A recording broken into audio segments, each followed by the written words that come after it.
Now the confirmation hearing for President Trump's nominees to be the next TSA administrator and Homeland Security Undersecretary for Intelligence and Analysis.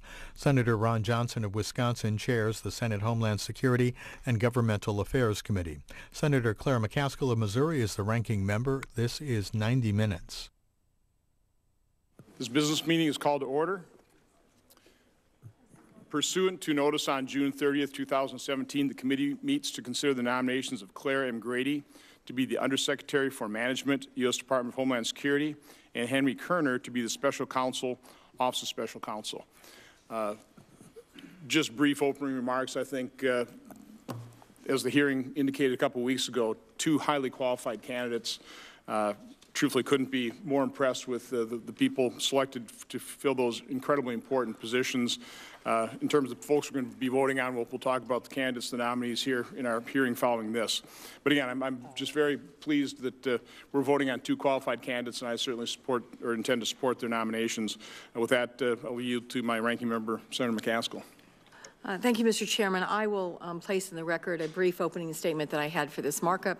I'm pleased to support both of these nominees. If there is no further debate, I ask unanimous consent that we consider reporting the nominations en bloc. Hearing no objection, the question is on reporting the two nominations to the floor. All those in favor say aye. Aye. All those opposed, nay. The ayes have it. The nominees are reported to the full Senate. The business meeting is adjourned. For the information of the members, we will begin our hearing to consider nominations once the witnesses are seated.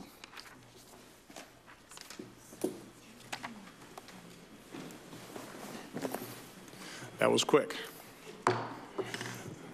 This nomination hearing is called to order. We are meeting today for a nomination hearing to consider David J. Glaway to be Undersecretary for Intelligence and Analysis for the U.S. Department of Homeland Security, and Admiral David McCaskill to be Assistant Secretary of the Transportation Administration, TSA, U.S. Department of Homeland Security. These are two incredibly important positions, particularly at this point in time with all the threats we face to our transportation sector, as well as across the globe, and the threats to our homeland. So the Undersecretary for Intelligence Analysis, the Department of Homeland Security, is responsible for leading the Department of Homeland Security's Office of Intelligence and Analysis, and also serves as the Department's Chief Intelligence Officer. In these roles, the Undersecretary is responsible for fusing the Department's streams of intelligence and analysis to develop a common operational understanding of threats to the homeland and sharing relevant information within DHS and among state, local, and private sector partners. As the Department's Chief Intelligence Officer, the Undersecretary is also responsible for overseeing intelligence across DHS and collaborating with intelligence community partners. Multiple reviews of the Office of Intelligence and Analysis by this committee, watchdog organizations, and others have raised concerns about the quality and value of its intelligence, the lack of coordination of component intelligence activities, and the low morale and human resources challenges facing the office. The next Undersecretary has an opportunity to strengthen the Department's intelligence program and therefore help Secretary Kelly secure the nation. The DHS Assistant Secretary, also known as the Transportation Security Administrator, is responsible for the safety and security of the country's transportation systems, ensuring the free flow of people and commerce. The Administrator's job is to assess intelligence and threats to the nation's transportation sector and direct the approximately 53,000 Transportation Security Administration employees in protecting hundreds of millions of travelers each and every year. The TSA was created after September 11th attacks to disrupt future terrorist plots and safeguard the nation's transportation system. The agency oversees aviation security as well as rail, highway, mass transit, and pipeline security with an overall budget of over $7 billion. Aviation remains a target for foreign and domestic terrorists. To achieve its mission, the TSA needs to continually improve its screening capabilities and strive to adapt to the terrorist threats of the future. The next Administrator has the opportunity to increase the TSA's screening capabilities, improve workforce morale, and deliver effective and cost-efficient security to the traveling public. With that, I'll turn it over to Ranking Member McCaskill. Thank you, Mr. Chairman. I appreciate you holding this hearing and want to thank the two nominees for their willingness to serve. I'm particularly pleased to be here today, given the strong qualifications and distinguished careers of the nominees that are in front of us today. You have both had exemplary public service careers, and we need individuals like you leading our Homeland Security and intelligence agencies. You both have difficult jobs ahead of you. The offices you seek to lead are essential ones for the protection of our homeland. TSA has the visible role of protecting air travel, as well as the less well-known job of securing ground, rail, and maritime security. And the Office of Intelligence and Analysis is a component of the intelligence community that informs the work of all DHS agencies and is charged with sharing intelligence with local, state, and tribal governments. In addition to the challenges you'll face in executing the mission of these organizations, you'll face a serious challenge given the current morale of the workforce in these offices. Both TSA and INA are seen by their employees as being among the worst places to work in the federal government. According to a survey of federal agencies, INA is ranked 304th out of 305th federal agency subcomponents in employee morale. TSA is doing only slightly better, ranked at 303 out of 305. Strong leadership will be necessary to strengthen the workforce at these offices and ensure that these components are recruiting and retaining the most qualified talent. The culture and sentiment in an office enormously contribute to hiring and keeping the best personnel, who in turn are working hard to keep us safe. Mr. McCaskill, with threats to our transportation system on the rise, TSA has an essential role in protecting our homeland. I have made clear several times my concerns about the President's proposed cuts to the TSA budget, particularly when it comes to funds for counterterrorism programs. Once you're confirmed, I expect you to make clear to the administration at the highest levels what you need to do your job, and you should not back down until the administration proposes a budget that works for you. Mr. Glaway, I expect you to ensure that the work of your office remains apolitical and informs decisions at the highest level of the department and the intelligence community. This administration will be making policy decisions based on intelligence and facts, and it is your office that has the data and the analytic tools to make sure that the policy decisions are sound. I look forward to our conversation today and working with you in the future. Mr. McCaskill, I understand you told the committee staff this week that you would come in to sit down with him once you've been on the job for several months. I really appreciate that offer, and I expect my staff will take you up on it. I hope both of you will remain accessible and responsible to this committee once you are confirmed. Thank you, Mr. Chairman. Thanks, Senator McCaskill. The committee wants to welcome the witnesses, your families. I want to thank you for your past service, your willingness to serve again. Also want to thank your families for their sacrifice, because these are big, important jobs, and you're going to be busy and away from home. So it's certainly going to be a family sacrifice as well. And I know in your opening statements you'll introduce your family members and your friends and supporters during your comments. It is a tradition of this committee to swear in witnesses, so if you both rise and raise your right hand. Do you swear that the testimony you will give before this committee will be the truth, the whole truth, and nothing but the truth, so help you God? Please be seated. Our first nominee is Mr. David Glaway. Mr. Glaway has extensive experience in national security and law enforcement. He currently serves as a special assistant to the President, and until recently served as the Assistant Commissioner and Chief Intelligence Officer in the Customs and Border Protection component at the Department of Homeland Security. Mr. Glaway has previously served as an FBI agent and as a federal agent with the U.S. Postal Inspection Service, and started his career in public service as a Houston police officer. Mr. Glaway has a certificate from the John F. Kennedy School of Government at Harvard University and a Bachelor of Arts degree from the University of Northern Iowa. Mr. Glaway, in this role, I think your extensive background in law enforcement across the spectrum, from local, state, and federal, is just going to serve you well. It's just crucial. So again, we appreciate your willingness to serve and look forward to your testimony.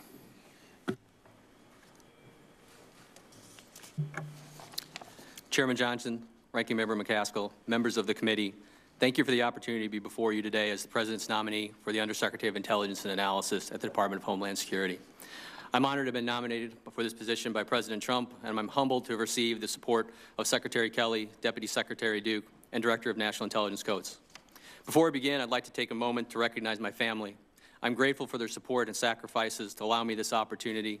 With us today is the bedrock of my life, my 20-year partner and husband, Perry Gorse, a supervisory special agent at the FBI's Washington Field office. Foremost in our mind are our two wonderful children, Alexis and Wyatt. I also want to thank the rest of my family and friends and coworkers who have supported me throughout my life. I would not have this opportunity without them. The mission statement of DHS is clear and direct. With honor and integrity, we will safeguard the American people, our homeland, and our values. DHS faces a complex and evolving threat environment and must work across the federal government and in concert with our state, local, tribal, territorial, and private sector partners. As the only member of the U.S. intelligence community charged with statutorily sharing intelligence and information with our state, local, tribal, and private sector partners, INA enables DHS to execute this mission. Secretary Kelly's guidance is clear. He expects INA to provide timely, useful, and operationally relevant intelligence to the DHS enterprise and the intelligence community and our state and local partners. I have over 24 years in law enforcement and intelligence experience, and if confirmed, I will work to apply that knowledge I acquired and the lessons learned to make INA a premier intelligence organization that drives operations and intelligence integration, information sharing, and delivery of unique analysis to operators and decision makers that enables them to identify vulnerabilities, position resources, and ultimately mitigate threats. INA has one of the broadest customer bases in the intelligence community, and meeting the many and varied demands of those customers is a challenge. I intend to focus INA's analytic capacity on areas where they're positioned to add value, areas like trade, travel, cyber, borders, marine, and aviation security, rather than in duplicating work done elsewhere. INA's greatest strength, without question, is its people. If confirmed, it will be my honor to lead the Homeland Intelligence professionals at INA as we endeavor to implement Secretary Kelly's vision by meeting the needs of the primary customers, integrating intelligence and operations, and making INA a diverse, mission-focused, and productive environment for the workforce. In closing, I'd like to take a moment to recognize the important role of Congress plays in the success of INA. If confirmed, I pledge to enable the committee to fill that role by keeping you informed on INA activities and developments. I'm committed to transparency and look forward to partnering with you to move the organization forward and best protect the homeland. Mr. Chairman, I will stop there and submit the remainder of my comments for the record. Thank you again for the opportunity to appear before you today, and I look forward to answering your questions. Thank you, Mr. Glaway. Our next nominee is Vice Admiral David McCaskill. Vice Admiral McCaskill was Vice Admiral and Chief Operating Officer of the U.S. Coast Guard when he retired in 2010 after 32 years of service, and again, we thank you for that service. Prior to becoming Vice Admiral, he was the commander for the Pacific Area Defense Forces, protecting 73 million square miles of territory throughout the Pacific region. After retiring from the Coast Guard, Vice Admiral McCaskill was Group President for the National Security Group at A&T Solutions and Vice President for National Programs at Pacific Architecture and Engineering. His extensive experience in the Homeland Security field from his time in the Coast Guard and the private sector covering crisis management, strategic operations, financial and risk management, and counterterrorism. Vice Admiral McCaskill received his bachelor's degree from the U.S. Coast Guard Academy and holds two master's degrees, one from Columbia University in economics and one from the Massachusetts Institute of Technology in business management. And Vice Admiral, I just have to say, reading your opening statement, which you'll be presenting here, your extensive experience, I can't think of somebody more qualified at this point in time to lead such an important agency. So with that, I look forward to your testimony. Thank you, Mr. Chairman, and good morning, Chairman Johnson, Ranking Member McCaskill, and distinguished members of this committee. It is a privilege to appear before you today as the President's nominee to lead the Transportation Security Administration. I am honored to have been nominated by President Trump for this important national security position, and if confirmed, I look forward to the opportunity to work with Secretary Kelly, Deputy Secretary Duke, and the entire team at the Department of Homeland Security. I have always benefited from the strong support of my family, and I'm honored to introduce my wife, Michelle, who's sitting right behind me, who joins me at this hearing today. Together, we raised 4 terrific children, all very successful in their own right. They and many members of our family are watching from locations around the country. I thank them for their love and support, and I'm glad they're able to be present today, in person and virtually, for this important event in my professional life.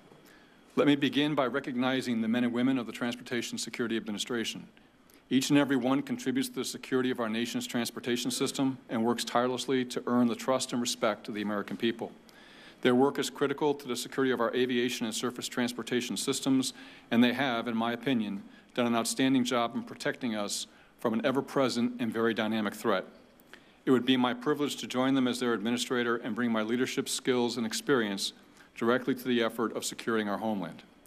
TSA could not accomplish its mission were it not for the strong partnerships it has with other federal partners, state and local public safety and law enforcement agencies, the airline industry, the government services industry, airport and surface transportation system owners and operators, and international partners.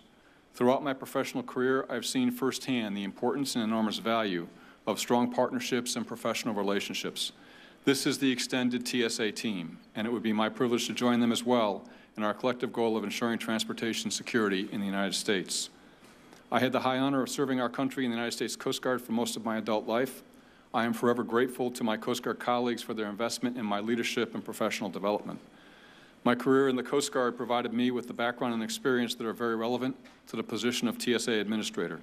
Specifically, I performed in top leadership positions of a large operating agency with a security and law enforcement mission in the Department of Homeland Security.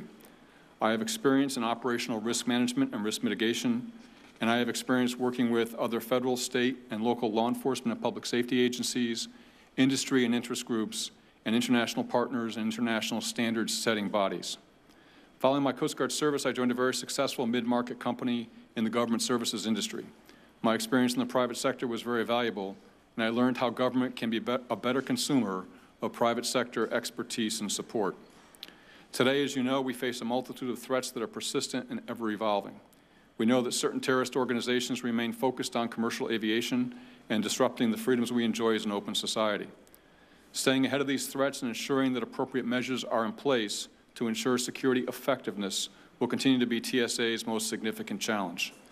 If confirmed, it would be my honor to serve in what I consider one of the most challenging jobs in government.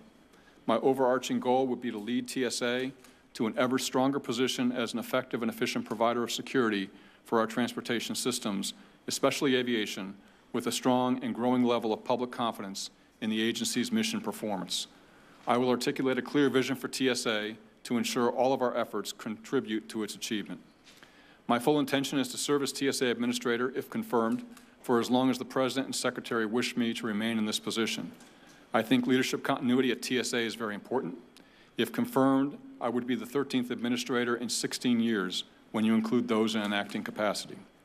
I am always reminded of a quote of Alexander Hamilton when he, as our first Secretary of the Treasury, issued instructions to the commanding officers of the Revenue Cutter Service, which is the predecessor to the Coast Guard.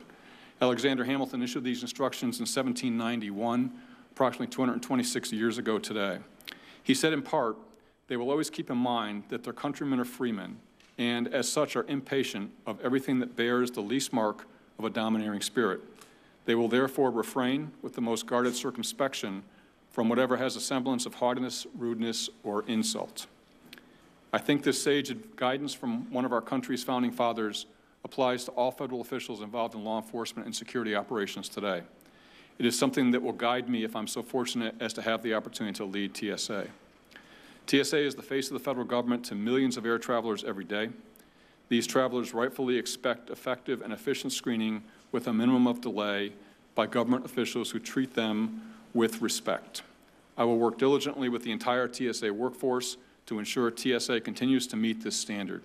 We must balance the demands of security with the imperatives of liberty guaranteed in our Constitution. In closing, I thank President Trump and Secretary Kelly for their confidence in my ability to lead TSA. Chairman Johnson, Ranking Member McCaskill, and distinguished members of this committee, I thank you for your courtesies during this confirmation process and for the opportunity to appear before you today. I look forward to answering your questions. Thank you, Vice Admiral. There are 3 questions the committee asks of every nominee. For the record, I'll ask the question. Each one of you can answer them separately. First, is there anything you are aware of in your background that might present a conflict of interest with the duties of the office to which you have been nominated? Mr. Glaway. No. Vice Admiral. No, sir. Do you know of anything, personal or otherwise, that would in any way prevent you from fully and honorably discharging the responsibilities of the office to which you have been nominated? Mr. Glaway. No. Vice Admiral. No, sir. Do you agree without reservation to comply with any request or summons to appear and testify before any duly constituted committee of Congress if you are confirmed? Mr. Glaway. Yes. Yes, sir, I do. Again, I want to thank the committee members for showing up in attendance, and out of respect for your time, what I'll do is I'll hold off on my questions and turn it over to Senator McCaskill. I will do the same since so many of my colleagues are here. I will be happy to defer to their questions and question at the end like you, Mr. Chairman. Then it'll be Senator Portman. Great. Thank you, and I thank the Chair and Ranking Member for their allowing us to go because we all got crazy schedules, and I appreciate the way they conduct the business of this committee. Thank you both for your willingness to serve. I appreciate the fact that you both have extensive experience on the intelligence side, and in your case, Admiral, that you've had extensive experience on the security side. I was struck by one thing you said, and that is that there have been 13 people in your position of supervising the TSA operations in 16 years, and you said you hope to be able to stick around for a while. Yes, sir. This is one of my concerns at DHS, honestly, and we have the oversight responsibility for this gargantuan agency that I think was necessary. In other words, we needed to have a better response after 9/11 from the federal government level and bring together 23 departments and agencies. But we move people around a lot in that agency. And I'm concerned about the impact that has on morale, on readiness in terms of your responsibilities. You're in a confirmation process here. I know you're not going to be able to say as much as maybe you can tell us once you are confirmed. But could you just for a second talk about that? Are you concerned about the amount of churning, the amount of changes in positions? And I know sometimes within the federal government's system, it's advantageous for an individual to change positions in order to increase compensation. And what can we do to address that? So if you could just talk about that for a second, particularly as it relates to TSA. Yes, sir. When Secretary Kelly asked me if I would consider the TSA position, one of the things that was important to me is that whatever I agreed to do in the future, that I did it not just for a very short period of time. And I committed to him and committed today at this hearing that I will serve as long as I'm able to serve in that position. I think leadership continuity in an agency like TSA is critically important. Senator McCaskill mentioned the morale issues with the workforce, and I think that's one of my key focuses, should I be confirmed, is to place a lot of attention onto that issue, see if we can't raise job satisfaction across the employee workforce and also reduce attrition, and both will improve security effectiveness and security efficiency. So I am committed to do that, and I'm committed to spending a lot of time with the workforce. Additionally, I think it's important that not just the top leader be in a position for a duration of time, but that the leaders that support that top leadership also have some level of continuity. And if confirmed, I will pay attention to that very carefully in the assignment of senior executive service members inside TSA. Well, thank you again. I think numbers in this committee would probably like to follow up with you on that once you are confirmed. I think that's a critical management challenge at DHS. And again, thanks for your service. Mr. Glau, your background, again, very impressive, starting as a police officer, working your way up to the top ranks of intelligence gathering. And one of my big concerns about your department and how it operates is how the fusion centers are getting information. I think some fusion centers work pretty well, others not so well. And a constant concern I hear back home in Ohio is the fact that sometimes information is not disseminated in an appropriate way, either not quickly enough or not at the level of detail where it really is effective and helpful. And we do put a lot of focus and resources into fusion centers, not just at the federal government level, but state and local governments and particularly law enforcement spend a lot of time and effort on that. Can you talk to us about that challenge and how you intend to deal with it? I know you've already been in an acting capacity and having to deal with fusion centers, but one, are they working? And two, how could we better disseminate that information? Senator, thank you for the question. And if confirmed, I look forward to working on the enterprise approach to fusion centers. And I would just start off with your question and answering it. I was fortunate enough to be on the Richmond Joint Terrorism Task Force with the FBI when Virginia started its first fusion center. So I was intimately aware of the relationship with the fusion centers with state and local law enforcement and some of the challenges that occurred then. And then watching it progress over essentially the next 13, 15 years or so. And the relationship with state and locals is coming from those organizations and working with them throughout my career is critical. I've met with all the major chiefs and sheriff's association, the National Fusion Center Association, and I hear a reoccurring theme. They're absolutely necessary, but having a business enterprise approach to how they knit the intelligence on both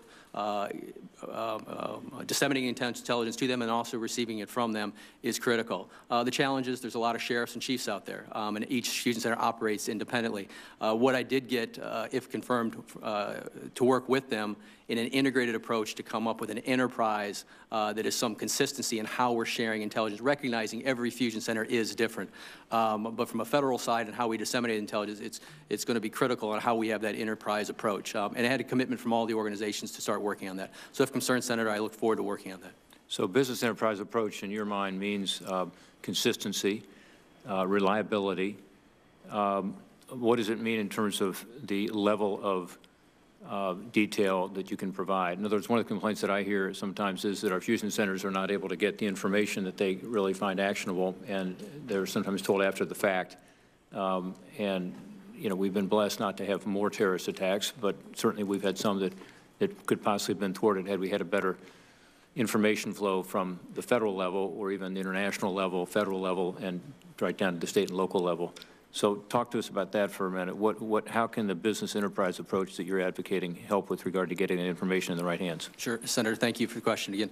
The tactical level intelligence that's needed by the fusion centers, so as threats are fluid and dynamic and changing, to disseminate that intelligence and to have an enterprise starting at DHS INA and getting it out to the fusion centers so it's accurate, correct, but also timely is the critical node. And as we've seen with the other intelligence organizations, a merging of a hybrid of integrating intelligence and operation, infusing that intelligence, vetting it so it's appropriate and correct, but getting it out quickly. So it's got to be tactical, so they can adjust resources, readjust personnel, readjust their posture in their communities, be it from terrorist networks, cyber intrusions, transnational criminal organizations, the opium epidemic that is devastating the United States. We have to produce tactical level enterprise timely intelligence downrange. And that's going to be a change of our business model. The INA employees are incredibly dedicated. They want to do this. It's going to be creating a process to do it accurate and timely. Well, again, once you're confirmed, and I think you will be, both of you, we look forward to working with you on that. I know this committee has a strong interest in how these fusion centers work, and I'm not suggesting there's a cookie-cutter approach. It is different regions, but I do think more continuity with regard to the fusion centers, per the Admiral's comment about continuity, would help too, of, dissemination of information in a reliable way, consistent way, and ensuring that we can thwart these attacks on the homeland. Thank you for your service. Senator Tester. Thank you, Mr. Chairman. I also want to thank you and the ranking member for your courtesy. I very much appreciate that. Mr. McCaskill, first of all, thanks for stopping in. Yesterday, we talked a little bit about partnerships with other law enforcement agencies that TSA utilizes. Could you briefly talk about how important those partnerships are? Briefly, please. Yes, sir, and thank you for your time yesterday. I greatly enjoyed the meeting. As I said yesterday, I think partnerships, and I said it in my opening statement as well, partnerships are absolutely critical to the success of TSA's security mission. There's no easier way to say it. They're absolutely critical, and I greatly appreciate the work that state and local law enforcement agencies, public service agencies have provided in partnering with TSA, and I hope that we have been a good partner. One of the things that, if I'm confirmed and I get the opportunity to travel out to the workforce, which I will make as the highest priority for me in the first couple of months and then throughout my tenure, is to meet with our state and local law enforcement partners and just reinforce the appreciation we have for the service they provide and the criticality it is to the overall success of our mission. Okay. As the budget applies, the Law Enforcement Officer Reimbursement Program, LEO program, was zeroed out in the President's budget.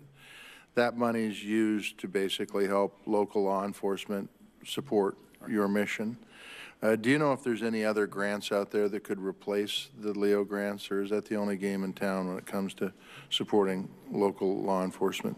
Senator, I don't know if that's the only game in town to support state and local law enforcement, but if confirmed, I will take a very close look at that and get back on your calendar to discuss. But you would agree that it is really critically important that those partnerships are there, and I can tell you that local government, even state government to a certain extent, really doesn't have the resources to be able to add value to your operation.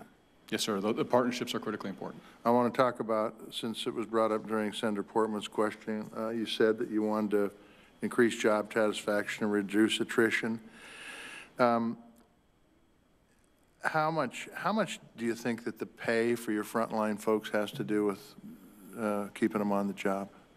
Sure, I think it's certainly a factor. To say otherwise would, I think, be silly. But I have not spent enough time with the TSA workforce. My only time really with the TSA workforce has been as a passenger going through a screening line. But I have read the survey results, and I pledge, if confirmed, to spend a good amount of time early on to really understand what some of the issues are.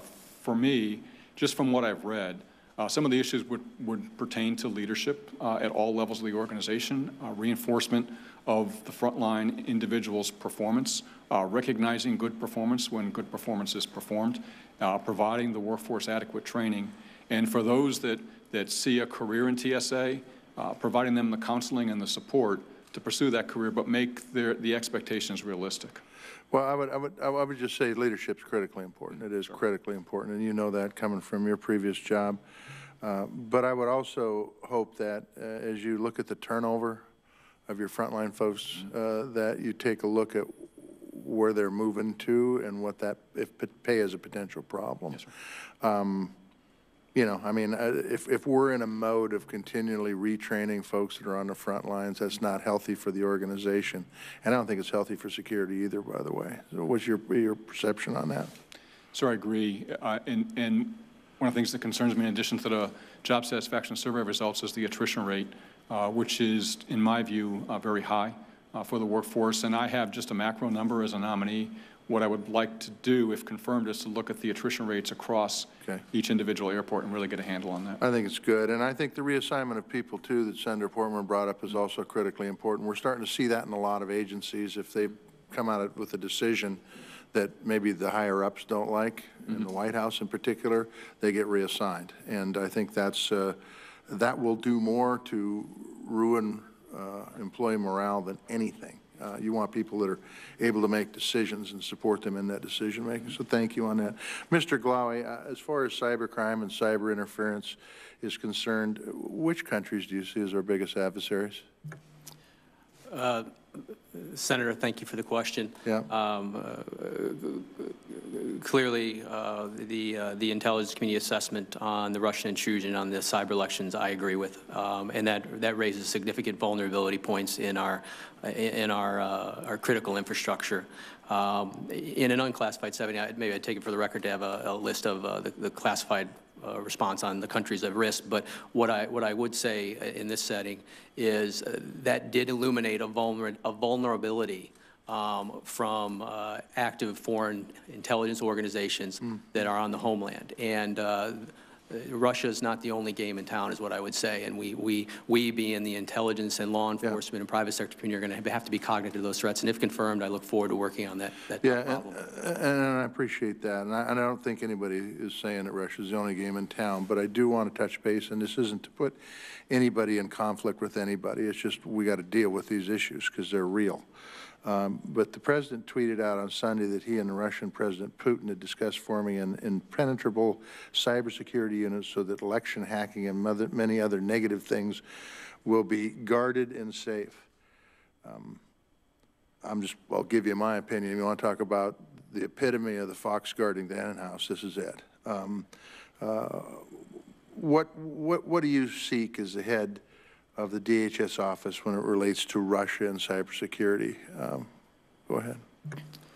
Senator, if confirmed, I look forward to aggressively working with our intelligence, our law enforcement, our private sector partners to glean the intelligence and our vulnerabilities on our critical infrastructure, especially in the cyber arena. The electoral system is one,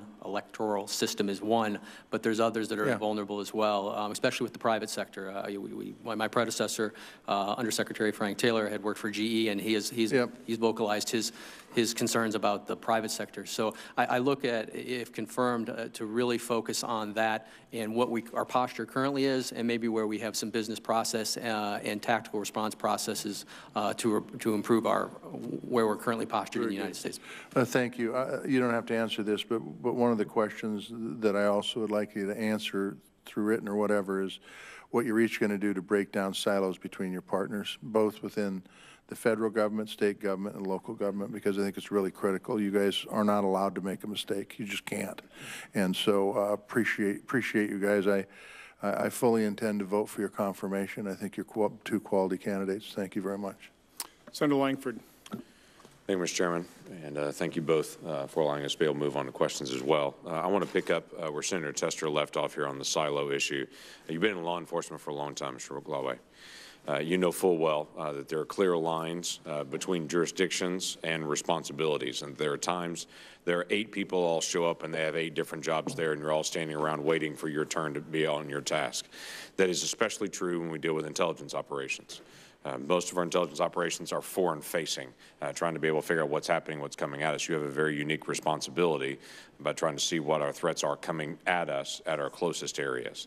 But there's also overlap. You mentioned in your written testimony that you intend to focus on analytical capabilities on areas where we are positioned to add value or that are underserved by other parts of the intelligence community rather than duplicating work done elsewhere. Help us understand that portion of that. Where do you think you can add value first, and where do you think there might be duplication that we can help with? We want to help with both of those. Senator, thank you for the question. Thank you for meeting with me regarding the nomination.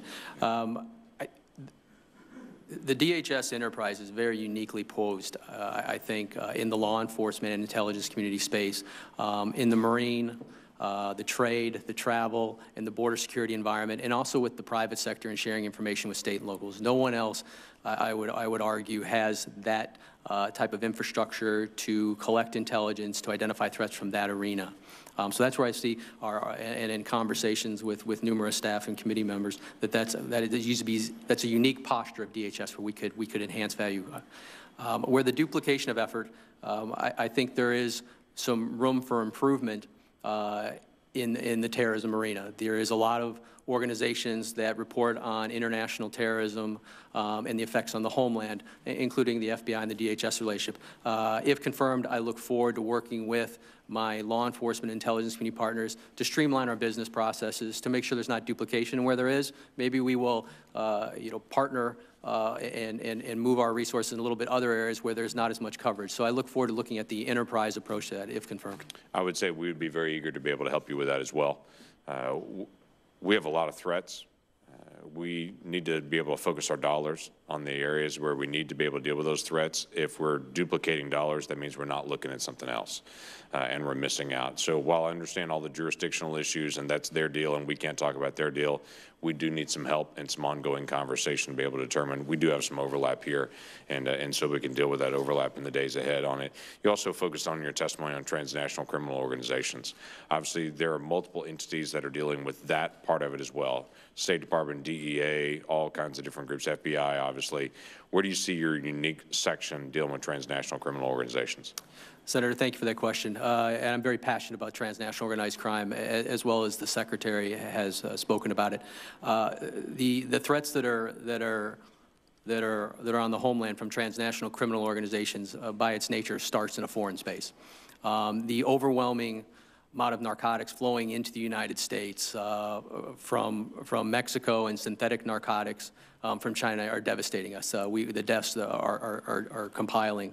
I view the DHS enterprise as the last line of defense at the borders, repelling these threats that are coming inbound, but also to push the borders 1,500 miles out, as Secretary Kelly has mentioned. How do we create an intelligence and law enforcement enterprise in partnership with foreign countries, with the embassies, on identifying those threats and empowering our foreign partners, empowering our law enforcement partners, empowering intelligence organizations to mitigate those threats?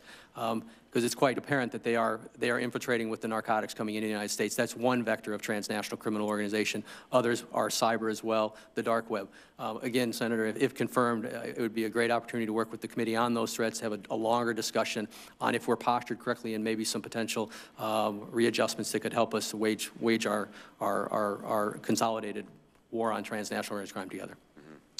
I'd welcome that conversation. Senator Harris and I both serve on the Intelligence Committee as well as serving here in the Department of Homeland Security, and so this is essential for us as we're working through this. But we'll see each other often, but we also want to be able to make sure we have right-facing, right agencies, right entities on it. Vice Admiral McCaskill, you have a tough job. You have a lot of folks that are scattered all over the nation. They deal with angry travelers every day. They deal with folks that are sick of standing in line, and your Hamilton quote, I think, is an excellent one to be able to put out there and say they're all free people and they want to be treated with respect on it. I would tell you, as you're traveling after confirmation, I fully expect to be able to affirm both of your confirmations in this. But post-confirmation, we would welcome you to Oklahoma. There's a great team of folks there that work for TSA that treat people with respect, that their head is up, that they're actually engaging with people in a friendly way, very respectful, and have done it exceptionally professional. So we'd welcome you to be able to come to Oklahoma and be able to meet the folks there. I would love to say I see that in every airport. I don't. In the airports that I have the opportunity to be able to travel in, I will occasionally see folks that are in TSA, just the whole organization, head down, not interacting with people, everything's running slow, very different attitude. And so as you're dealing with that from place to place, you have some unique responsibilities. I'm sure you have seen some of the red team testing as well.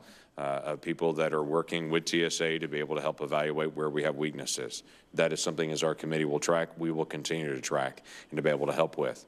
Some of that boils down to not only training of people, but acquisition. So my specific question for you is, how do we deal with the acquisition issues at TSA? Because we have at times done multi-billion-dollar acquisitions that 2 years later decided that was a bad idea, and you're coming back to the committee to restart again. What can we do to be able to make sure the acquisition process works well while you're also working on the people and the morale issue? Yes, sir. Well, thank you for your comments on the TSA workforce and for your invitation to travel to Oklahoma. I would really appreciate doing that, and we'll place that as a priority if confirmed.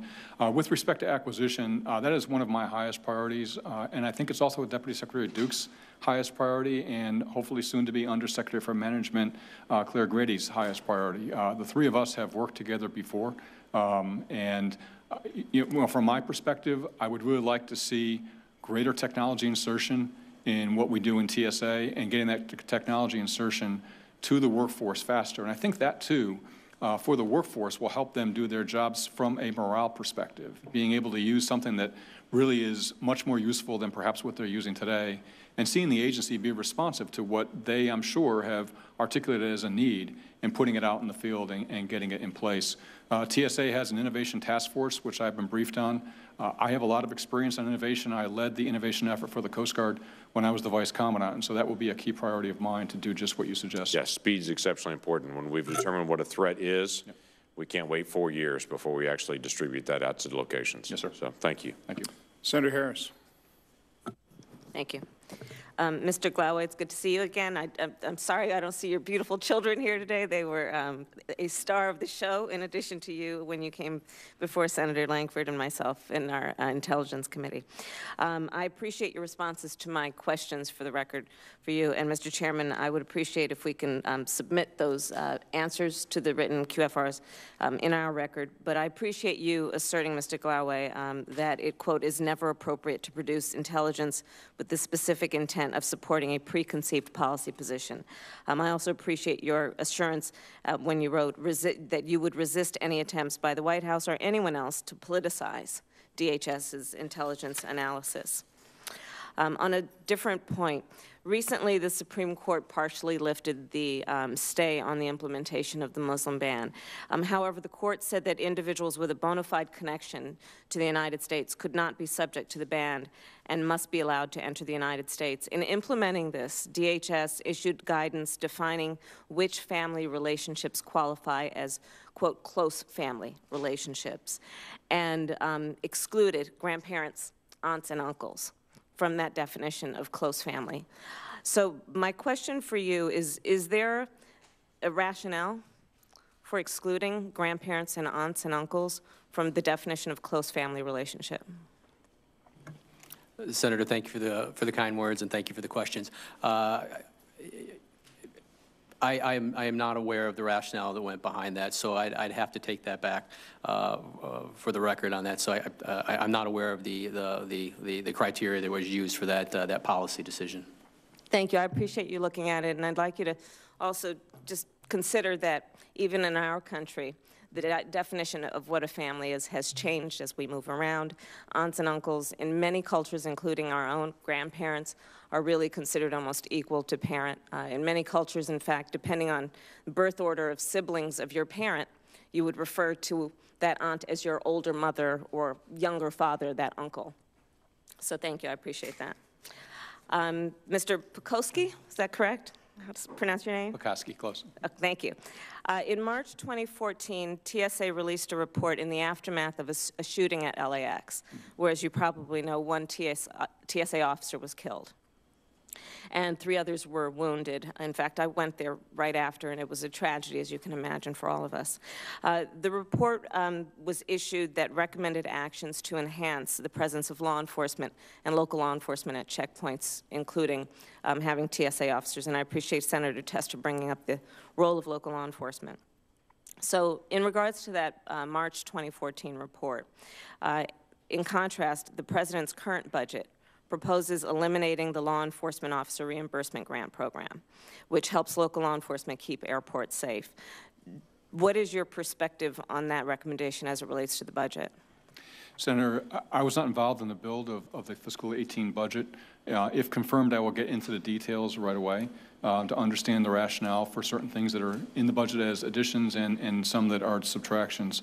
I would reiterate that I think the partnership with state and local law enforcement is absolutely critical to TSA's mission. And the incident in Los Angeles in March of 2014 really illustrated the risks that TSA officers and state and local officers face nearly every day. So that will be a very high priority for me, and I will take a close look at that. I appreciate that, and I would emphasize a point that I think you know, which is it also that tragedy highlighted also the courage that TSA officers display every day in the work that they do, and their readiness to actually stand in the face of fire and protect civilians. Another recommendation made in that 2014 report following the LAX shooting was to, quote, extend the redeployment of additional visible intermodal prevention and response teams, also known as Viper teams, that had been temporarily redeployed in the aftermath of that tragic incident. However, again, in the budget, there's a recommendation that the number of Viper teams nationally be reduced from 31 to 8. Are you familiar with that recommendation? Yes, I am. Can you tell me whether you support that, and if so, why? Senator, what I can tell you is that I have worked with Viper teams in my past. I have found them to be very effective as a deterrent, and I'm a strong supporter of the Viper team effort. So will you commit to this committee that, if confirmed, you will work to actually improve that recommendation and not reduce that number from 31 to 8? Senator, what I will commit is that I will look carefully at the rationale for that number and the deployment of Viper teams, and I will further commit that I don't want the folks that operate on the Viper teams to feel like they're underappreciated at all, because the work they perform is critical to our security, and I will reinforce that with them. I appreciate that. And I'd like to now talk about TSA wait times, which is, I think, something we all appreciate that folks, it is frustrating for folks who are trying to travel for a variety of reasons, for business, for family relationships. DHS recently announced new screening rules, which require additional screening for safety reasons. And there's no doubt that the security of all travelers is the highest priority. But we can also expect that these new rules will add to wait times or not. Senator, I would think that they might slightly add to wait times, but wait time is, from what I understand, something that's very carefully watched by TSA across the entire enterprise. And TSA, in my view, did a superb job last summer in responding to the wait time issues across the country by redeploying assets from one airport to the other based on expected passenger throughput. The other thing that I would mention to you is I think it's very important to encourage more travelers to go into the Trusted Traveler programs, because that should reduce their wait times. That also increases, in my opinion, security effectiveness and very much so efficiency. So one of my priorities as well, if confirmed, would be to see what we can do to encourage more participation in Trusted Traveler programs like Global Entry, like TSA PreCheck. That would be great. I have in my state, two of the largest airports in the country, as you probably know, SFO and LAX, and it continues to be a concern for travelers through those airports. I hope Senator Langford wasn't thinking of one of them when he was recalling frustrations he's had at airports around the country. But I appreciate that, and you've earlier in your testimony made a commitment to innovation, and clearly have some innovative ideas. Thank you. I have nothing else. Senator Hassan. Well, thank you, Mr. Chair and Ranking Member, and good morning to you both. Thank you for being here. I wanted to start with a question for you, Mr. Glaway. DHS was created in part to ensure that all Homeland Security-related functions of the government were housed under one roof. And in doing so, Congress and the Bush administration endeavored to create the conditions by which Homeland Security-related information and intelligence was more effectively shared between each of the agencies. The DHS Office of Intelligence and Analysis was empowered to help facilitate this intelligence sharing between DHS components. However, the undersecretaries that have come before you have encountered resistance from DHS components in achieving full information and intelligence sharing within the broader DHS.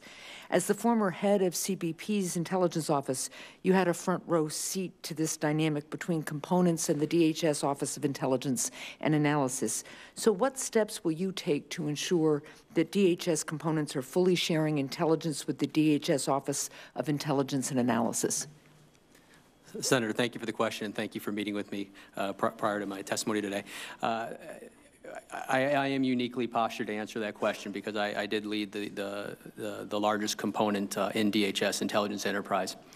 And a couple things that my predecessor, if confirmed, would have was Undersecretary Taylor developed a mission manager approach and integration approach of bringing in the operational components, the intelligence apparatus, under a collaboration type environment, a business enterprise.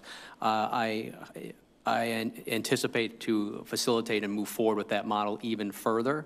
There's a tremendous opportunity within the components, intelligence functions, their data collection, their human source networks, their law enforcement collection on the aircraft they fly or the marine environment they collect on, and partnership with the intelligence community partners of the Admiral's prior organization, the Coast Guard.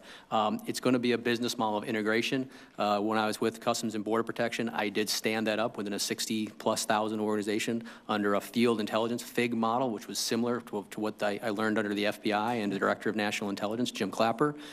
It's going to be a similar type model. So I'm not creating something new. I'm tweaking what's already been out there that works for other organizations. But it's going to be a big machine and a heavy lift. And I look forward to partnering with the committee, if confirmed, on helping to do that as a partnership. Well, thank you very much. And I enjoyed the meeting with you in my office as well. Vice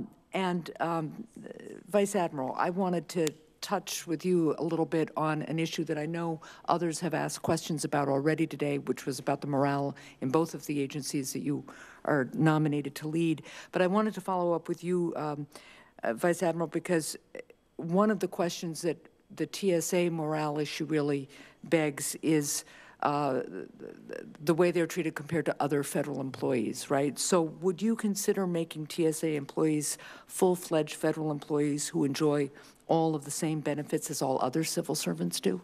Senator, thank you for the question, and it's good to see you again.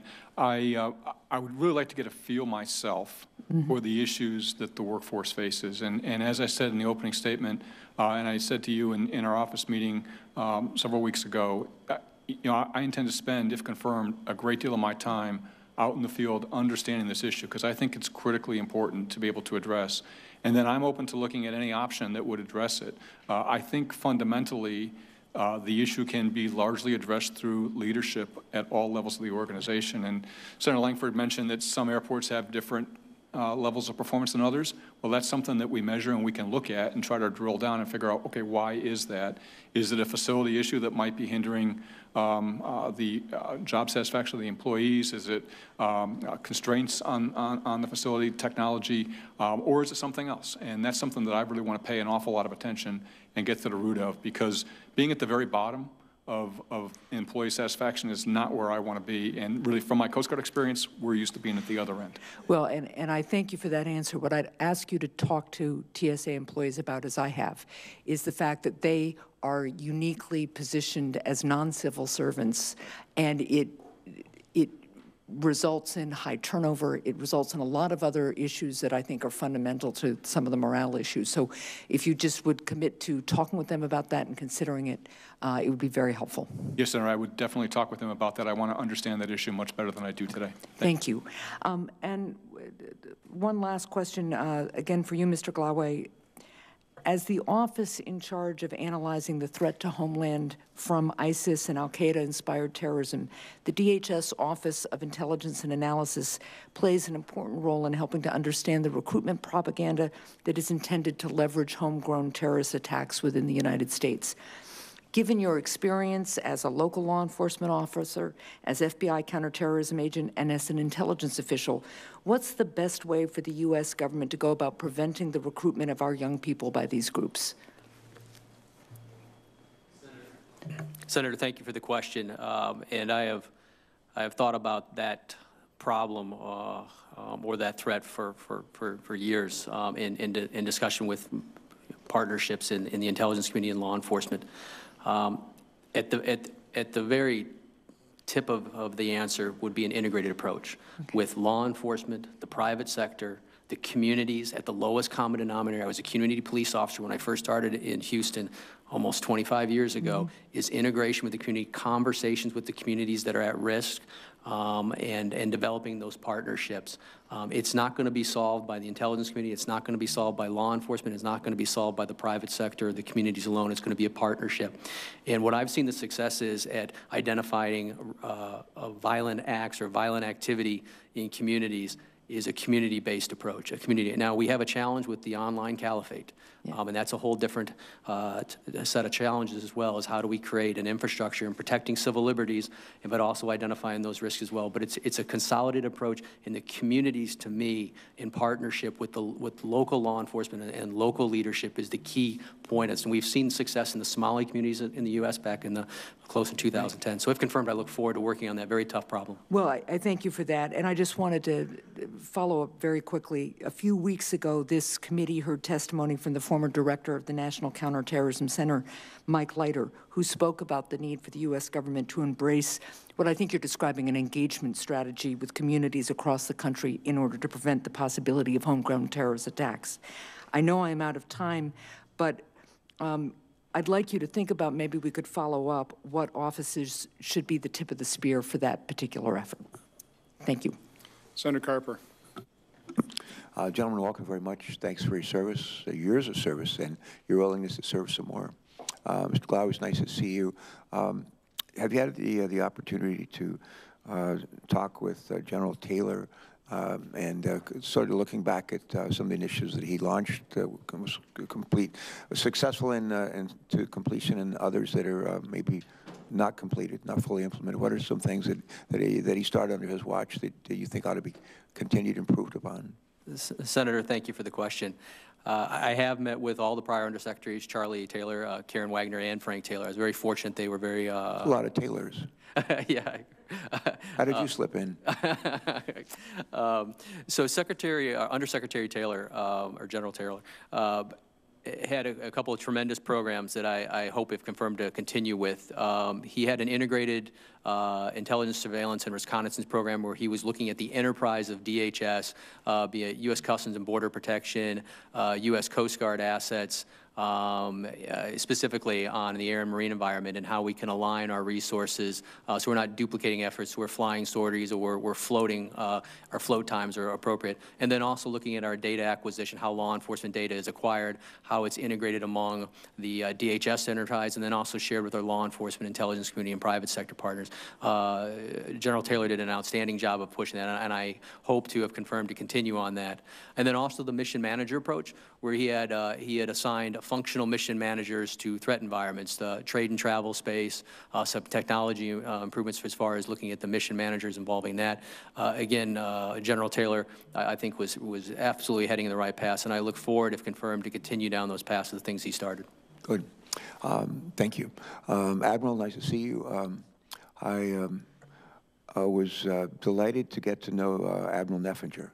And during his time as administrator at TSA, I was disappointed that he did not continue in this administration in a leadership role. And my hope is that someday he'll have the opportunity to serve in a senior role. I suspect that you know him pretty well. Yes, sir. And that your time in the Coast Guard sort of overlapped, that you've probably known him for a long time. And I was very impressed with the leadership. You mentioned the word leadership. I was very impressed with the leadership that he provided at TSA. I always say that the leadership's the most important ingredient in the success of any organization I've ever seen or been a part of, and that certainly includes TSA.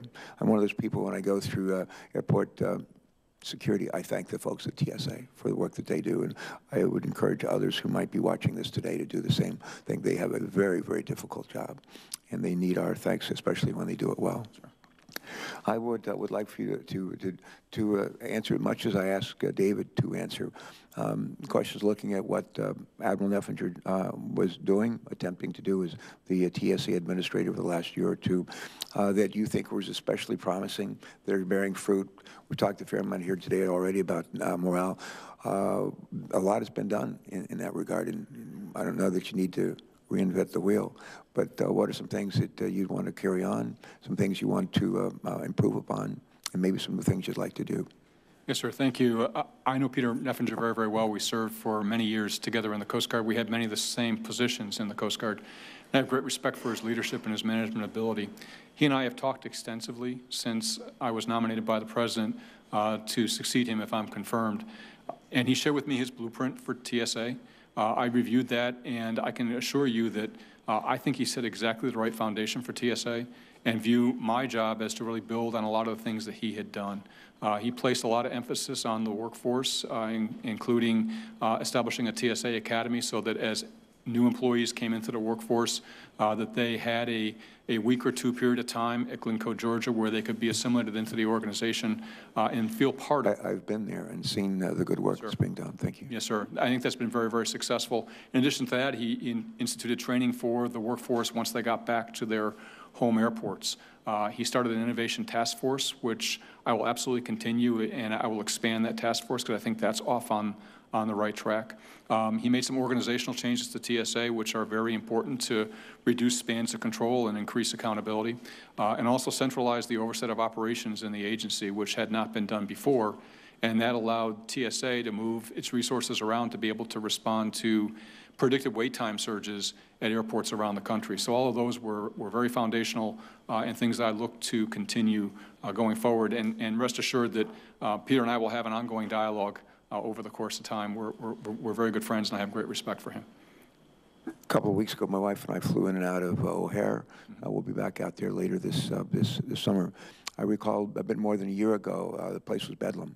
Yes. And one of the things that Admiral Neffinger did was to determine what caused that. Should they have seen this tidal wave of passengers coming? Right. And the answer was yes. And what to do about it, he changed out the leadership. And he didn't just change it out in over a period of a couple of months. He changed it right away. And I was very impressed at the time and about how important leadership is. And he provided great leadership and also made sure that the folks at O'Hare, he put in the right leadership team there, and he did it just pretty much like that. Sure.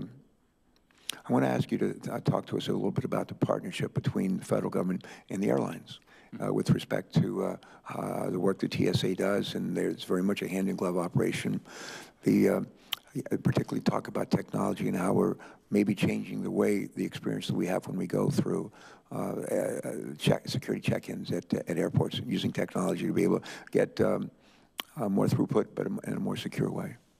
Yes, sir. Our partnership with the airlines is absolutely critical, and if confirmed and I get out into the field, as I intend to do, I will make it a priority to visit the airline headquarters around the country, and we'll choose those airports initially so I get that opportunity. I think those partnerships are critical to their success and to TSA's success and to the passenger experience and passenger safety and security.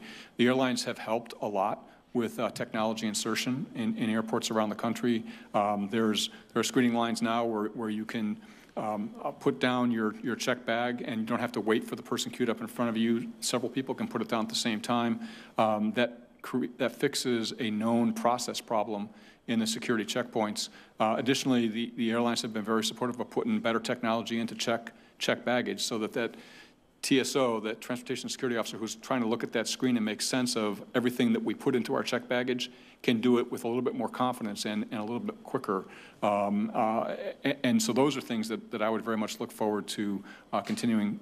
And many of those were things that Peter had started with his relationship with the airlines. So I look forward to a very robust relationship with them and a very strong partnership. Good for you. Thanks very much to both of you. Thanks. Senator Paul. Congratulations to both of you for your nominations. Admiral McCaskill, with regard to security in general and sort of the philosophy of security at our airports, for about a decade after 9/11, the Bush administration opposed the frequent traveler program, and they said, oh, everybody's going to be treated the same no matter what. It's universal risk. And I always thought that was a mistake because I think you need to spend more time where there's more risk and less time where there's less risk, and you can't possibly give the same level of scrutiny to all the passengers. So I think we're doing better, and I like your approach that you're talking about being in favor of the frequent flyer program as a way to spend more time on those who you know less about and perhaps have more risk. As you and I discussed, I think there's also a question of how much much resources we spend on the random screening at the airport and how much we spend on looking at the risk of people before they get to the airport. And what's your opinion on whether we're spending enough before they get to the airport versus when they get to the airport, and the mix of that, and whether we need to make any changes?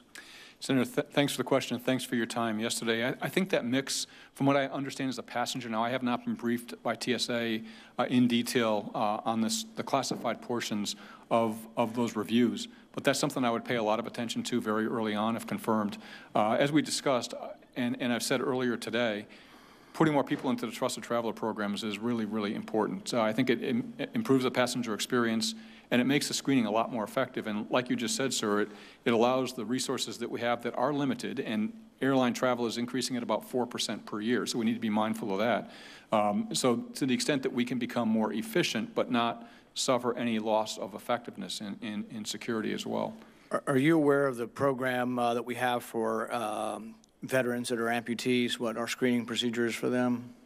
Not in detail, sir. Okay.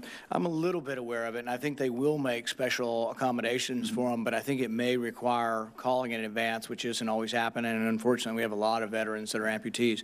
One of the things I'd like you to look at, if you would, is to specifically look at this program, and I would think there'd be a pretty simple way that, you know, it's pretty obvious if you're an amputee, and that if you could present a military ID that you don't have to take your prosthesis off. Yes. And, you know, I have a friend who's a triple amputee, and just having him take all his prosthesis off, it's a labor for him, and it makes him less likely to want to fly, basically. So I agree, and I just think it's not right. So I'll take a look at it. Mr. Glaway, on one of the things that's really bothered a lot of us who care about privacy is the fact that now citizens are being detained at the border and denied entry back into their country unless they present a password to their phone. I understand the need for information, but I also am a believer that you accuse somebody of something, you get a warrant from a judge, and there's a process. Do you think our current policy is consistent with what citizens should expect of the Due Process Clause of the Constitution, demanding their password, not denying them entry to their country? Senator, thank you for the question. And the policy decision on the border search has not fallen under any of my positions in my prior capacity. With that being said, in 24, 25 years in law enforcement, the Constitution is the bedrock of everything I've done in my career, the First Amendment, Fourth Amendment specifically. And people being secure in their privacy is the utmost. And I will continue that in my career here as the intelligence, if confirmed, as the intelligence head for DHS, and would adhere to any policies and procedures or precedent-setting cases in regard to that matter. Just be aware that there are at least a significant portion of our country that is concerned about it. We have a bipartisan bill to say you get a warrant. I'm not against you going after threats. I'm not against you asking to look at a phone, but you have to ask a judge first. And I think the thing is that people are alarmed at the fact. People are already talking about you can't take your phone abroad because you may not be allowed back in your country without searching your phone. And that's your phone, what's on your phone, and there's more extensive documents on your phone than anyone ever had in the papers in their house at the time of the revolution. So, I mean, I think we can't willy-nilly just say you can't come back in your country, you know, without looking at everything on your phone. They're also not telling you what they do with the phone, whether they're downloading all your contacts, all of your search history, all of your internet browsing. So some of us are very, very concerned with this. I brought it up with General Kelly. I don't think he shares significant concern for that and said the policy will continue. But I can just let you know that there's a significant amount of the public that's not happy about the idea that you could come back. And I think there is the danger that you come back in if you're not lily white and look like some sort of standard version of what you think is American, that you're going to have your phone searched. And that's kind of what it's looking like now. But if you have a risk associated with it, you want to ask a judge, by all means. But I don't think we should be stopping people from coming back into the country and demanding to look at everything on their phone. Thanks. Thanks, Senator Paul. Senator McCaskill. Thank you. I want to thank you, Mr. Pekoski, because you indicated in your policy questionnaire that you would respond to any reasonable requests from members of Congress, regardless of party. Mr. Glaway, you did not receive the committee questionnaire, so you've not had an opportunity to answer that question. Would you also agree to commit to respond to any reasonable requests from any member of Congress, whether in the majority or the minority? Absolutely, Senator. Thank you. I want to talk a little bit about whistleblowers and retaliation, Mr. McCaskill, and I think that's part of the problem that you're going to have to confront. And let me go at it this way. There was information sent to employees in the TSA's Office of Security Capabilities. They were told recently that any and all documents related to an OIG or GAO request must be cleared by TSA leadership before they can be sent to investigators. Now, I want to give credit to the acting administrator because the acting administrator, once he realized this had gone out, immediately corrected that and sent out guidance that concurred with the IG's recommendation that they should not, in fact, do that, and it was an all-hands email to employees. So someone at TSA thought it was appropriate to tell employees that any information given to the IG or GAO had to be cleared. Then once the acting person realized this, they corrected it. But I want to get to that person who issued that guidance in the first place. And the reason that I want to challenge you to find out who that was and to take action is because of the issue I've discovered on whistleblower retaliation. Last year, I asked the former administrator how many senior executives at TSA had been found guilty of retaliation against whistleblowers by inspector generals, the OSC, or federal court. He responded, and I quote, "In the past 5 years, neither OSC or any federal court has made a finding of whistleblower retaliation with respect to any senior executives at TSA." Well, I was really surprised by that answer because I knew that OSC had obtained corrective action for 7 TSA employees who claimed retaliation in 2015 alone, and that there had been 20 TSA whistleblower claims in the last 5 years. So it didn't match up what I was being told by the administrator and what we knew to be the reality in terms of whistleblower retaliation. And what we believe happened is that these cases got settled. And the managers who were retaliating against their subordinates received no discipline. There was no action taken against them. There was no record that they had been disciplined for whistleblower retaliation, even though these cases had been settled under that rubric. So I think that's part of the problem here, because what I think everybody that works there knows, they can retaliate against you for whistleblowing and nothing's going to happen to them. So I would like you to commit today to looking at this issue, and I think the fact that somebody at TSA sent out that email that you can't give anything to the IG or GAO without telling the boss is exhibit A, that culture is one of the reasons that the people who work there have no confidence in the leadership. Yes, Senator, thank you, and I will make that commitment to you. The whistleblower issue is one that concerns me greatly in TSA. It seems to me, and I have not been briefed on this in detail by the agency as a nominee, but it just seems to me that the whistleblower complaints are out of range. And it requires a senior level look at the entire issue. Retaliating against whistleblowers is against the law. It just can't be done. And anybody that does that needs to be held accountable for doing so. That creates an absolutely toxic environment in the workforce, and that's one of the things that I really think that is a key role of the administrator coming in is to try to fix that and try to get at it. So I will definitely do as you suggest. Yeah, especially when no one is publicly disciplined, because that sends a really, I know based on your background, if our military or the Coast Guard operated that way, you talk about morale issues. Right. There is a sense that if you screw up, something's going to happen. And it doesn't appear to me that at TSA that has been the case. And I really hope that you will, we'll follow up with you after you're confirmed to work on this specific issue, because I think it's really important. Yes, Senator, and what I will further commit to you is one of the first meetings I have is with OSC and with the IG to understand from their perspective what the issues are, and I want to have a very good relationship with them. They perform a very valuable function for the agency, and you know, I appreciate a third-party look at things that have been going on. Well, the people who respond, as a former auditor, I would tell you, the people who respond to an audit, a look-see with, thank you, this is good, we can do better, end up on a much better place than those who circle the wagons and tell their employees not to tell anybody anything that's negative. It just doesn't work out. I was going to ask you about the VIPER programs. You've already addressed that. I do want to briefly, Mr. Glawe, ask you, you did mention the Russian interference. Based on what you know, do you have confidence that the Russians are going to continue to try to interfere in our elections next year and in 2020?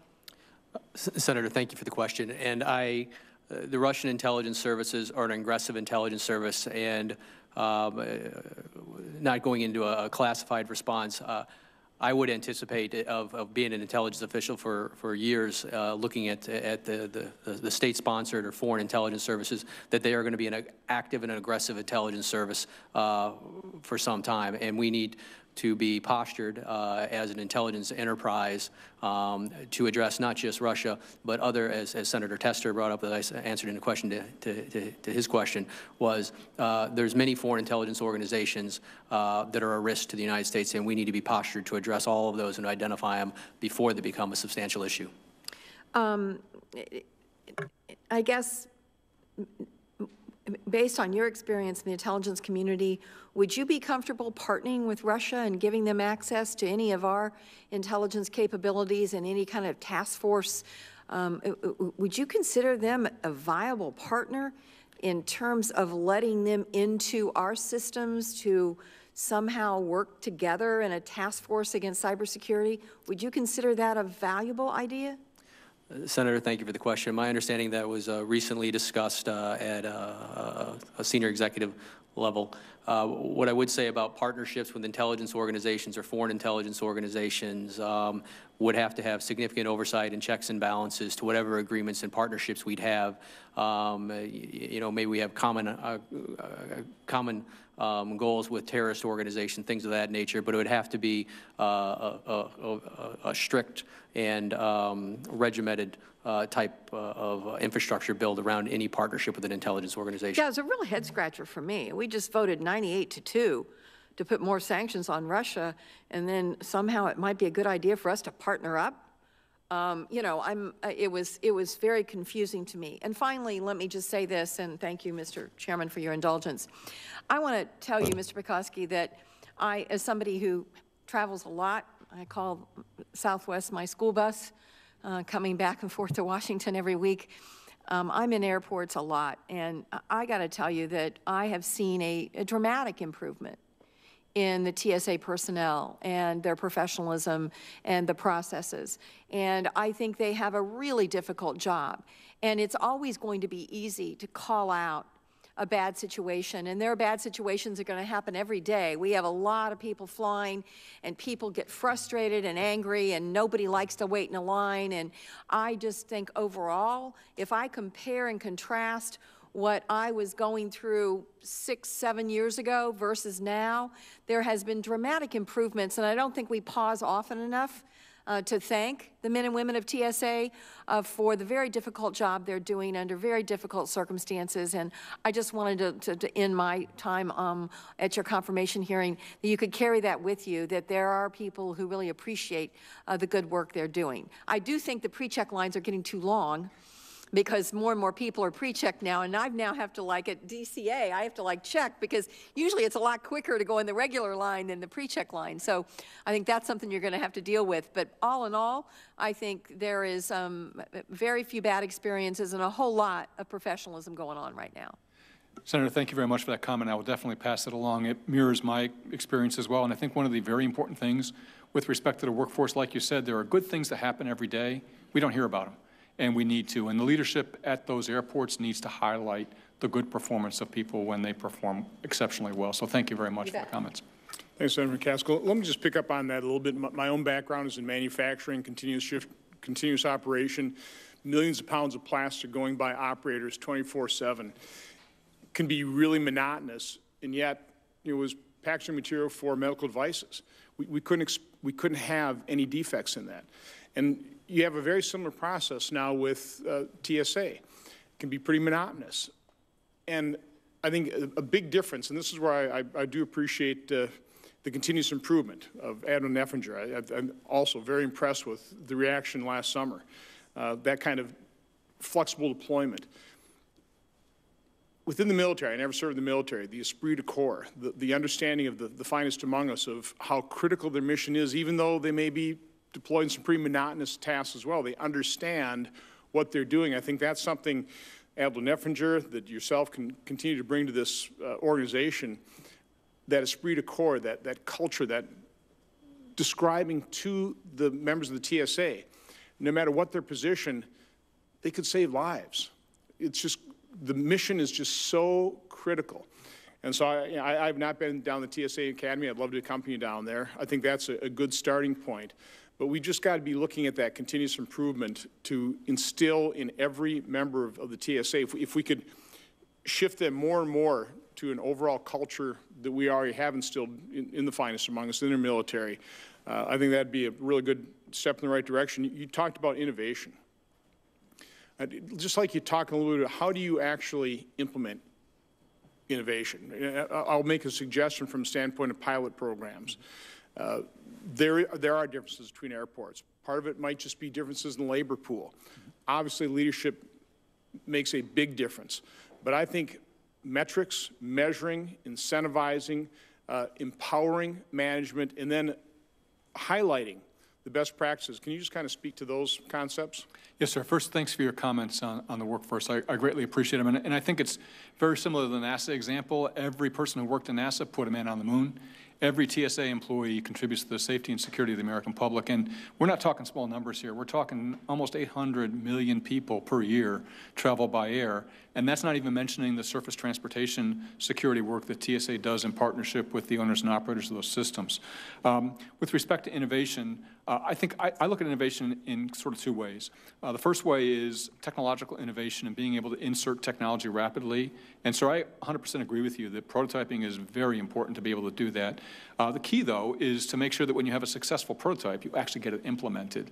One of the things that I've seen with innovation programs is they start out very strong, but if the workforce doesn't see what they contribute to actually finding its way into the field, then the innovation program tends to wane a little bit. And so cycle time and being able to take a little bit of risk with respect to acquisition process, I think is very important to be able to get that in place. But again, that's technological innovation. I'm really talking about workforce innovation. Yes. I'm talking about how you schedule the shifts, how you relieve people, how often, how long are they on the screens, how do you move people around, how are you flexible with your workforce? I think from my standpoint is even more critical. Yes, sir, and that would be the second tranche is process innovation. When you're an individual who works a process day in and day out, 5 to 7 days a week, you know where it can be improved. And I think what TSA needs to do, and what I will do if confirmed, is to put a process in place where the workforce can put those recommendations up online. In the Coast Guard, we had a virtual innovation forum where if you had a good idea, and these mostly came from our more junior members who, like I said, were doing the job day in and day out. You post it on a website, you put your name to it, and then others could make comments on it. And so we really crowdsourced those ideas. And then we took the best of them, the ones that got a lot of very positive votes, if you will, and implemented them and did that rapidly. And again, I think the cycle time is very important from time that somebody comes up with a good idea and sees it implemented. It can't be 2 or 3 years. Right. It's got to be relatively quick. But I agree with you 100%. Sir. As Senator McCaskill was pointing out, though, too, you compare the military, may not be zero tolerance, but people are held accountable in the military. Right. And I think that is so important. I think it's one of the reasons you have the result in the military is in the civilian federal workforce, there's not that level of accountability.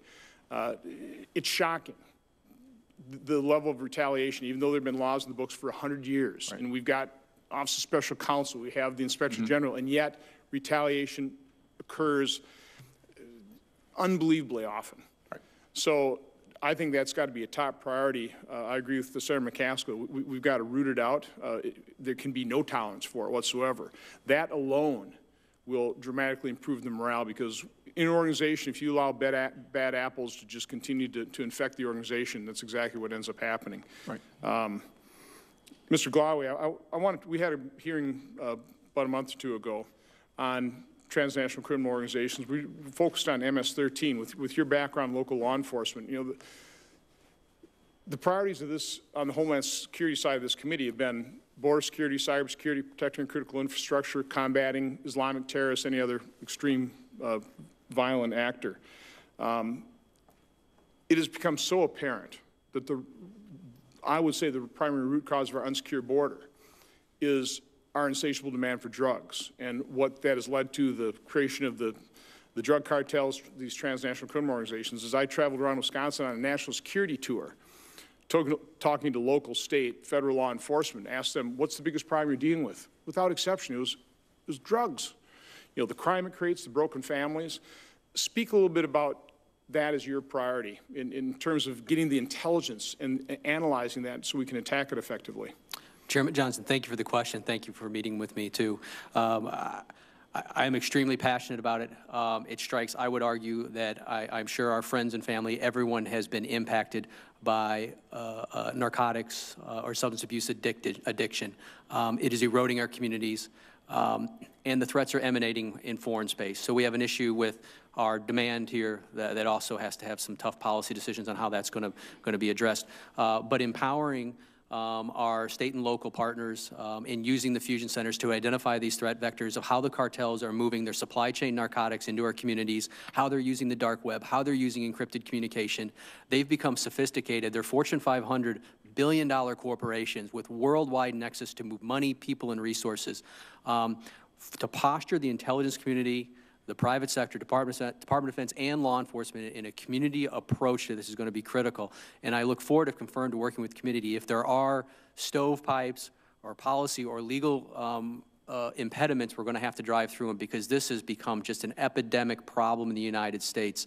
And thank you for raising it, and I look forward to further dialogue and conversations with the committee on how to address this. But it's going to be a partnership at the lowest common denominator, getting them the intelligence of the threat environment that's mitigating and changing and adaptable all the time, because the cartels are brilliant, sophisticated adversaries, and it's going to take a brilliant, sophisticated network to defeat that adversary.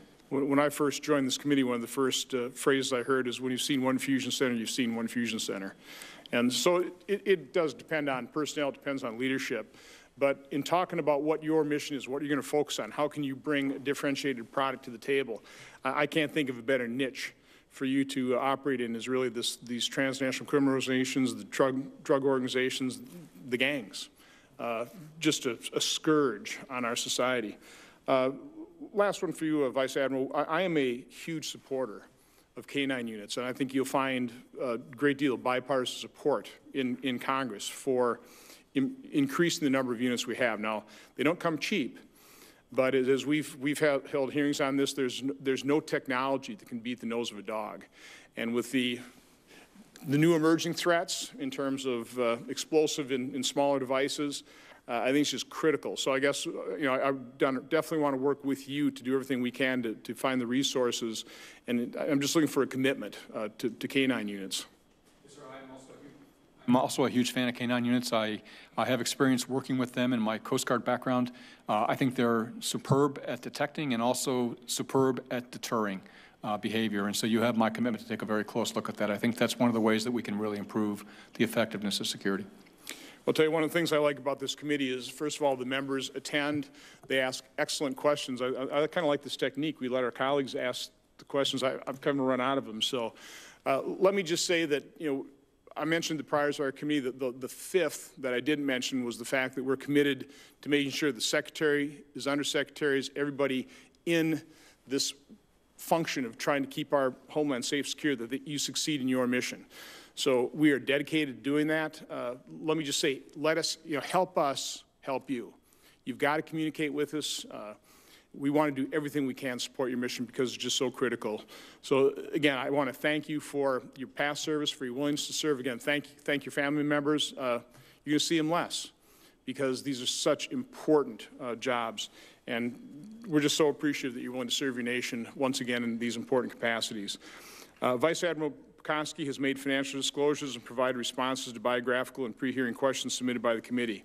Without objection, this information will be made part of the hearing record, with the exception of the financial data which are on file and available for public inspection in the committee offices. I also want to make sure that, without objection, that Senator Harris's questions can also be entered in the record. Hearing no objections, so ordered. The hearing record will remain open until noon tomorrow, July 12th, for the submission of statements and questions for the record. This hearing is adjourned.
Oh, yeah. That was like the admiral's son.